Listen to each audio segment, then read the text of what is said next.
یہ آج کل انتخابات کا راگ کیوں الاپ رہا ہے جانتے ہو نا؟ یہ ڈرامہ مریم نواز بھی جانتی ہے اور پاکستان کے عوام بھی جانتے ہیں، ان میں 128 بھی جانتا ہے۔ انتخابات سے وہ ڈرتے ہیں جو 16 میں سے 15 ضمنی انتخابات اپنی حکومت کے باوجود ہار گیا ہو۔ انتخابات سے وہ ڈرتا ہے جس کو نقل کر کے پرچہ پاس کرنے کی عادت پڑ گئی ہو۔ انتخابات سے مسلم لیگ نون نہیں ڈرتی اللہ تعالیٰ کے فضل سے، کیونکہ مسلم لیگ نون کے ساتھ یہ شیر اور شیرنیاں کھڑے ہیں ڈٹ کے۔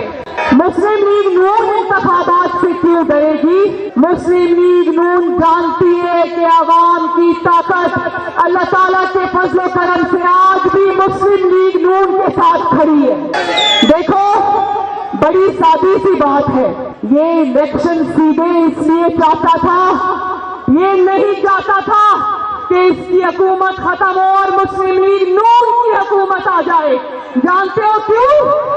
آخری دن تک یہ انفارمیشن دے رہی ہوں، ایک چیز جانتی ہوں، NA128 آخری دن تک یہ اقتدار سے اس لیے چپکا رہا کیونکہ یہ جانتا تھا کہ اگر مسلم لیگ نون میرے بعد اقتدار میں آ گئی تو میری کرپشن کے کچے چٹھے عوام کے سامنے آئیں گے۔ یہ مسلم لیگ نون کی حکومت سے اس لیے ڈرتا تھا، یہ جانتا تھا کہ میری تاریخی نالائقی اور نااہلی کے بعد اگر شہباز شریف جیسا وزیر اعظم آ گیا تو میرے سارے پول کھل جائیں گے۔ آخری منٹ تک منتیں کرتا رہا، کبھی اسٹیبلشمنٹ کے پاؤں پکڑتا رہا، کبھی آصف علی زرداری کے پاس یہ اپنے دوست کو آخری دن تک بھیجتا رہا، اس کی منت کرتا رہا کہ ووٹ آف نو کانفیڈنس سے نکل جاؤ، میری حکومت مت گراؤ۔ آخری وقت تک بھیٹوں کی طرح کرسی سے چپکا رہا، پھر بھی جب بات نہ بنی تو جھوٹے سازشی خط کا ڈرامہ لے آیا۔ وہاں پر ایک میرا بچہ کھڑا تھا جس نے یہ دیکھو، مجھے عوام کو کچھ بتانے کی ضرورت نہیں، اس پہ لکھا ہوا ہے نمبر پورے نہ ہو تو سازش ہوتی ہے۔ کارکردگی کا کھانا خالی ہونا، کارکردگی کا کھانا خالی ہو تو خط سازشی خط جیسا ڈرامہ رچانا پڑتا ہے۔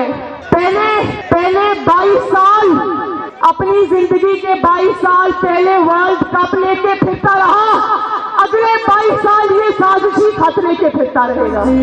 ایک تھا کرونا وائرس، ایک ہے رونا وائرس۔ خان صاحب رونا دھونا بند کرو، مردوں کی طرح مقابلہ کرنا سیکھ جاؤ۔ جب بھی مقابلہ کرنے کی باری آئی اس نے میدان سے ہی دوڑ لگا دی۔ یہ امریکہ کا راگ بھی پتہ ہے کیوں الاپ رہا ہے؟ امریکہ میں اس کا ایک دوست ہے عارف نقوی، جس کو انہوں نے پکڑا ہوا ہے، جس سے اس نے لاکھوں ڈالر لیے ہوئے ہیں۔ اب آنے والے دنوں میں اس کا جب پورا کچا چھٹا عوام کے سامنے آئے گا تو یہ اسی لیے پہلے سے امریکہ کا راگ الاپ رہا ہے۔ اور یہ جو گنڈا گرد لوگ ہوتے ہیں نا، جن کو گنڈے کہتے ہیں، ان کا طریقہ ہوتا ہے جب یہ کہیں سے خطرہ محسوس کرتے ہیں تو پہلے ہی وہ کہتے ہیں نا کہ چور کی داڑھی میں تنکا، وہی الیکشن کمیشن آف پاکستان جس کے چیئرمین کی عمران خان صاحب خود اپنے دور حکومت میں دن رات تعریفیں کیا کرتے تھے۔ اب جب پتا چلا کہ فورن فنڈنگ کیس میں اتنے بڑے گھپلوں کے ناقابل تردید ثبوت اور شواہد سامنے آنے والے ہیں تو ECP کے چیئرمین کو کہتا ہے ریزائن کرو۔ جو بندہ تمہاری چوری پکڑے، جو بندہ تمہیں آئینہ دکھائے، اس کو کہتا ہے استعفیٰ دے کر گھر جاؤ۔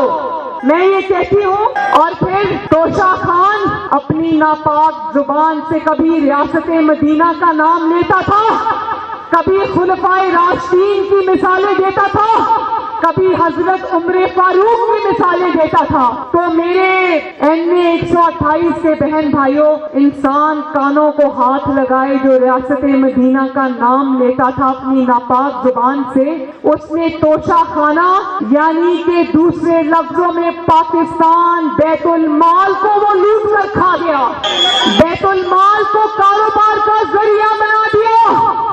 اور عمران خان کی اپنی دستاویزات کے مطابق پوری زندگی کی کمائی، عمران خان کی اپنی ڈکلیئر شدہ دستاویزات کے مطابق پوری زندگی کی کمائی 142 ملین اور 141 ملین اور توشہ خانہ کی کمائی 142 ملین روپے.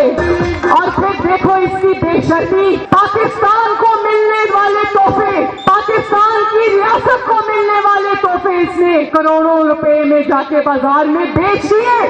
اس نے تحفے نہیں بیچے، اس نے دوسرے ملکوں سے لیے ہوئے تحفے نہیں بیچے، اس نے ان ملکوں کے ساتھ، ان دوست ممالک کے ساتھ پاکستان کے تعلقات کو اس نے بازار میں 18 کروڑ میں بیچ دیا.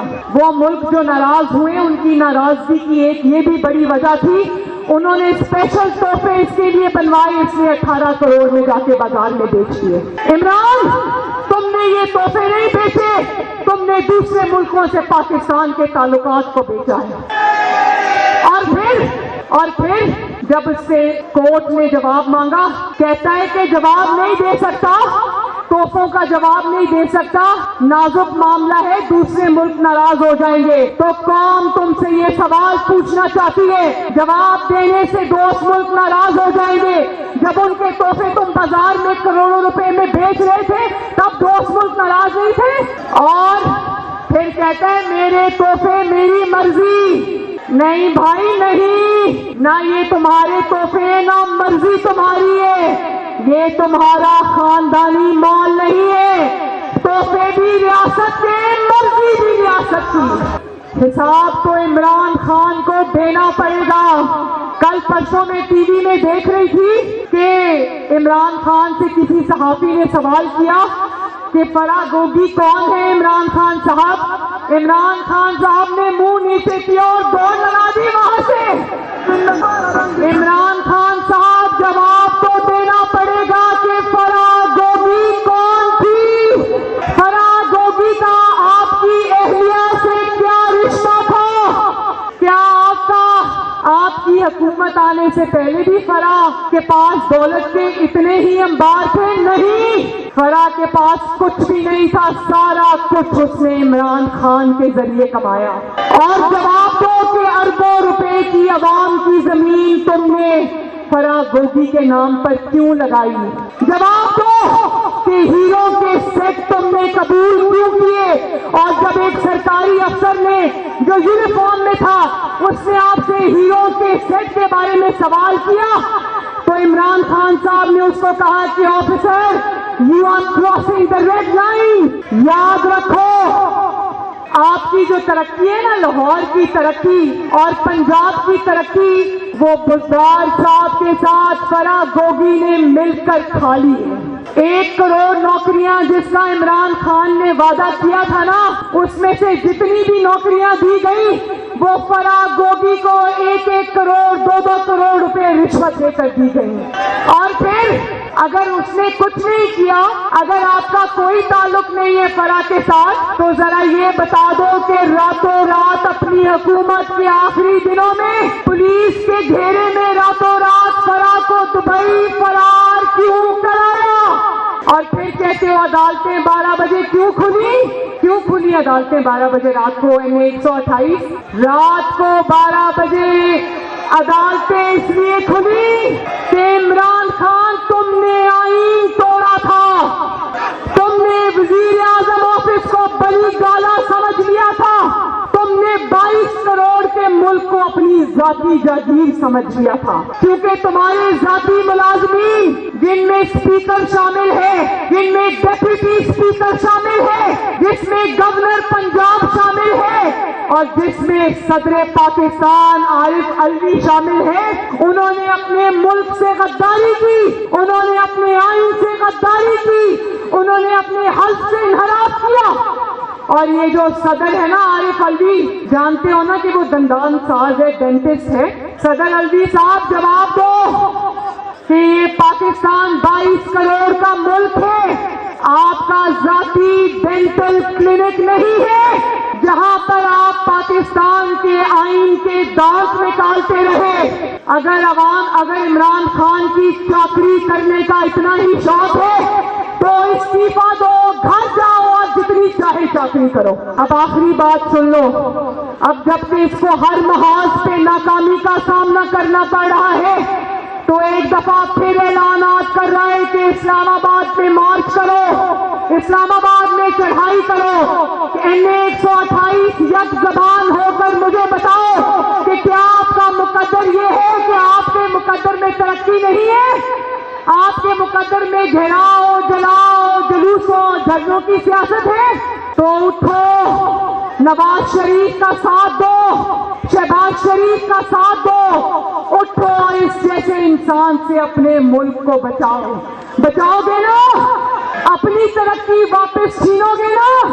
اللہ تعالیٰ آپ کا حامی و ناصر ہو. میرے ساتھ مل کے نعرہ لگا دو، میرے ساتھ مل کے نعرہ لگا دو، نواز شریف، شہباز شریف، پاکستان. بہت بہت شکریہ. اللہ حافظ.